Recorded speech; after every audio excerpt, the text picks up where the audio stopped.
अस्सलामुअलैकुम दोस्तों, कैसे हैं आप सब। उम्मीद करता हूं जो खैरियत से होंगे और अपने इम्तिहान की तैयारी कर रहे होंगे।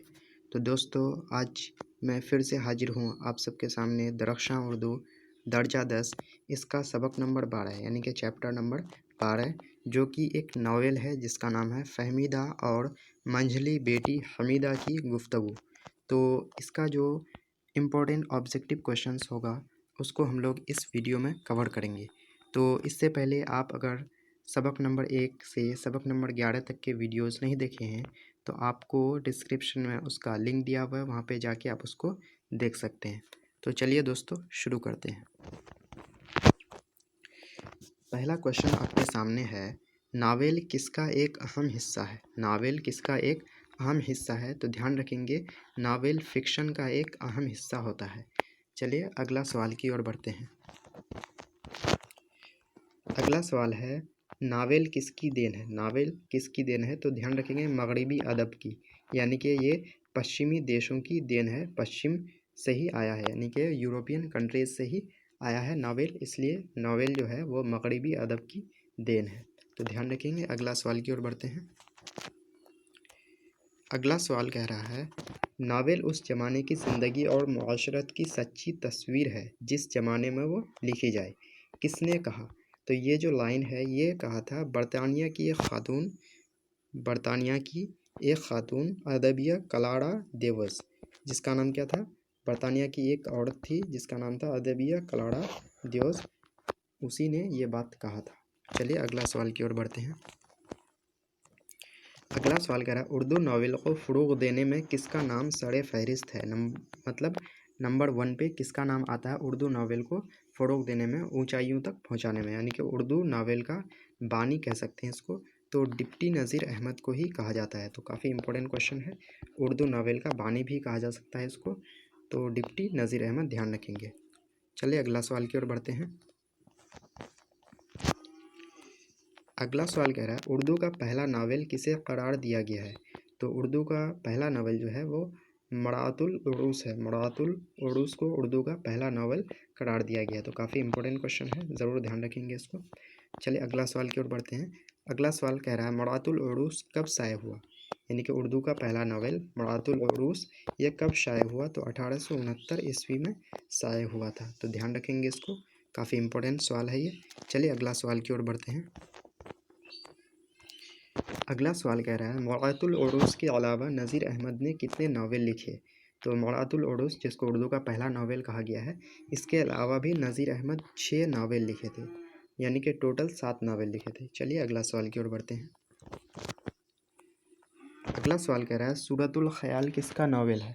तो सूरतुल ख़याल जो है ये शाद अज़ीम आबादी का नावल है, शाद अज़ीम आबादी। तो ध्यान रखेंगे। अगला सवाल की ओर बढ़ते हैं। अगला सवाल कह रहा है, हाली के यानी अल्ताफ़ हुसैन हाली के नावल के नाम लिखें। तो अल्ताफ़ हुसैन हाली के नावल का नाम है मजालिसुन्निसा, रशीदतुन्निसा और इस्लाहुन्निसा, ये हाली के नावल का नाम है। तो ध्यान रखेंगे। आप पूछा जा सकता है जो इनमें से कौन हाली के नावल नहीं है, तो ये 3 ऑप्शन में रहेंगे और एक अलग से रहेगा, तो उस पर आपको टिक कर देना है। तो ऐसा कब होगा, जब ये तीनों आपको याद रहेगा। चलिए अगला सवाल की ओर बढ़ते हैं। अगला सवाल कर, उर्दू नावल के नए अहद का आगाज़ कब होता है, यानी कि उर्दू नावल जो है उसका नया अहद कब से शुरू होता है। तो 20वीं सदी के इब्तदा से, 20वीं सदी के इब्तदा से उर्दू नावल के नए अहद का, न्यू पीरियड का आगाज़ होता है। अगला सवाल है, अमराव जान किसका नावल है। तो ध्यान रखेंगे मिर्ज़ा हादी रुस्वा का ही नावल है अमराव जान। चलिए अगला सवाल की ओर बढ़ते हैं। अगला सवाल, गोदान और मैदान अम्ल किसके नावल हैं। तो ध्यान रखेंगे प्रेमचंद के नावल हैं। तो काफ़ी इंपॉर्टेंट क्वेश्चन है, गोदान और मैदान अम्ल प्रेमचंद के नावल हैं। चलिए अगला सवाल की ओर बढ़ते हैं। अगला सवाल कर रहा है, लंदन की एक रात किसका नावल है। तो लंदन की एक रात ये सज्जाद जहीर का नावल है, सज्जाद जहीर। अगला सवाल कह रहा है, नज़ीर अहमद की पैदाइश कब हुई। तो नज़ीर अहमद की पैदाइश हुई थी 6 दिसंबर 1836 ईस्वी में। तो काफ़ी इंपॉर्टेंट क्वेश्चन है, ध्यान रखेंगे इसको। चलिए अगला सवाल की ओर बढ़ते हैं। अगला सवाल कह रहा है, नज़ीर अहमद की पैदाइश कहाँ हुई। तो नज़ीर अहमद की पैदाइश हुई थी ज़िला बिजनौर के अफजलगढ़ परगना के कोडिएटर बस्ती में, यानी कि बिजनौर जिला के अफजलगढ़ परगना कस्बा के कोडिएटर बस्ती में ही नज़ीर अहमद की पैदाइश हुई थी। अगला सवाल कह रहा है नज़ीर अहमद के वालिद का नाम बताएं। तो नज़ीर अहमद के वालिद का नाम सआदत अली था। तो काफ़ी इंपॉर्टेंट क्वेश्चन है ये, ज़रूर ध्यान रखेंगे इसको। चलिए अगला सवाल की ओर बढ़ते हैं। अगला सवाल है नज़ीर अहमद का ख़ानदानी सिलसिला किस बुज़ुर्ग से मिलता है। तो नज़ीर अहमद का जो ख़ानदानी सिलसिला है ये अब्दुल गफ़ूर आज़मपुरी नामक बुज़ुर्ग से मिलता है। चलिए अगला सवाल की ओर बढ़ते हैं। अगला सवाल है अब्दुल गफ़ूर आज़मपुरी शाह अब्दुल क़ुद्दूस गंगोही के कौन थे। तो शाह अब्दुल क़ुद्दूस गंगोही के थे मशहूर खलीफा, यानी कि अब्दुल गफ़ूर आज़मपुरी जो है वह शाह अब्दुल क़ुद्दूस गंगोही के मशहूर खलीफा थे। चलिए अगला सवाल की ओर बढ़ते हैं। अगला सवाल कह रहा है नज़ीर अहमद ने अरबी की किताबों का दर्स किससे लिया, यानी कि नज़ीर अहमद अरबी की किताब किससे पढ़े। तो मौलवी नसरुल्लाह से। अगला सवाल जैसा कि आप देख पा रहे हैं कह रहा है नज़ीर अहमद दिल्ली का कॉलेज में कब दाखिला लिया, यानी नज़ीर अहमद जो है वो दिल्ली के कॉलेज में कब दाखिला लिए दिल्ली कॉलेज में। तो 1845 ईस्वी में दिल्ली कॉलेज में नज़ीर अहमद दाखिला लिए। चलिए अगला सवाल की ओर बढ़ते हैं। अगला सवाल कह रहा है नज़ीर अहमद के वालिद का इंतकाल के वक्त उसकी उम्र कितनी थी, यानी कि नज़ीर अहमद कितने साल के थे जब उसके वालिद का इंतकाल हो गया था।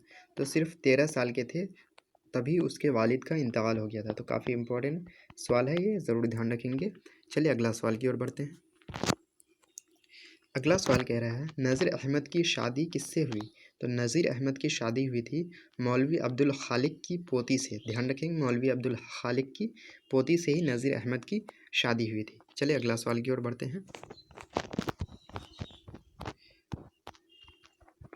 अगला सवाल कह रहा है मुरातुल उरूस, जो कि उर्दू का पहला नोवेल करार दिया जाता है, मुरातुल उरूस के 2 किरदार कौन हैं जो अब भी ज़िंदा हैं, यानी कि इनमें किरदार निभाने वाले, रोल निभाने वाले 2 कौन हैं जो अब भी ज़िंदा हैं। तो अकबरी और असगरी ये 2 किरदार हैं जो अब भी ज़िंदा हैं। तो ध्यान रखेंगे, क्वेश्चन काफ़ी इंपॉर्टेंट है। चलिए अगला सवाल की ओर बढ़ते हैं।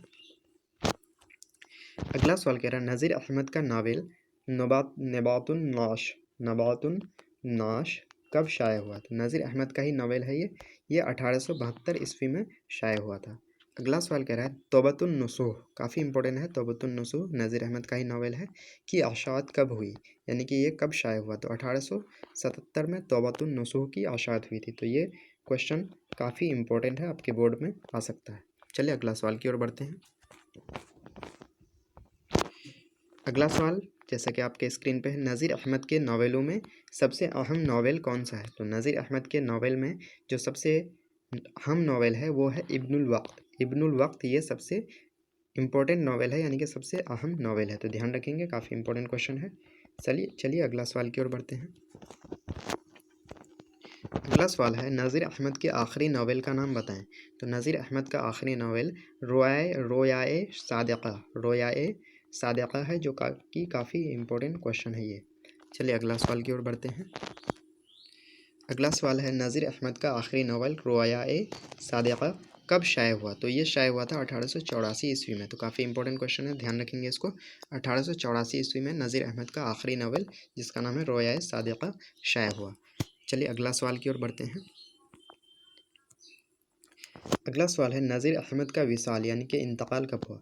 तो 28 दिसंबर 1910 ईस्वी में नज़ीर अहमद का इंतकाल हुआ था, विसाल हुआ था। अगला सवाल है नज़ीर अहमद का विसाल किस उम्र में हुआ। तो नज़ीर अहमद का विसाल 74 साल की उम्र में हुआ था, यानी कि जब नज़ीर अहमद का विसाल हुआ था तो उसकी उम्र 74 साल थी। अगला सवाल है फसाना मुब्तला कब शाया हुआ। फसाना मुब्तला जो है ये 1885 में शाया हुआ था। अगला सवाल की ओर बढ़ते हैं। अगला सवाल करा है फ़हमीदा और हमीदा नसूही कौन थी। फ़हमीदा और हमीदा नसूही कौन थी। तो ध्यान रखेंगे फ़हमीदा नसूही की बीवी थी और हमीदा नसूही की बेटी थी। ध्यान रखेंगे हमीदा कौन थी, नसूही की बेटी थी और फ़हमीदा नसूही की बीवी थी। चले अगला सवाल की ओर बढ़ते हैं। अगला सवाल है नसूह के बड़े बेटे का नाम क्या था। तो नसूह के जो बड़े बेटे थे उसका नाम था कलीम। तो ध्यान रखेंगे, काफ़ी इंपॉर्टेंट क्वेश्चन है। चलिए अगला क्वेश्चन की ओर बढ़ते हैं। अगला क्वेश्चन जैसा कि आप स्क्रीन पे देख पा रहे हैं, नज़ीर अहमद ने किसकी तालीम व तरबियत के लिए नावल लिखे? तो नज़ीर अहमद ने अपनी बेटियों के तालीम व तरबियत के लिए ही नावल लिखा था, यानी कि अपने बेटियों की तालीम व तरबियत के लिए नज़ीर अहमद ने क्या लिखा? नावल लिखा।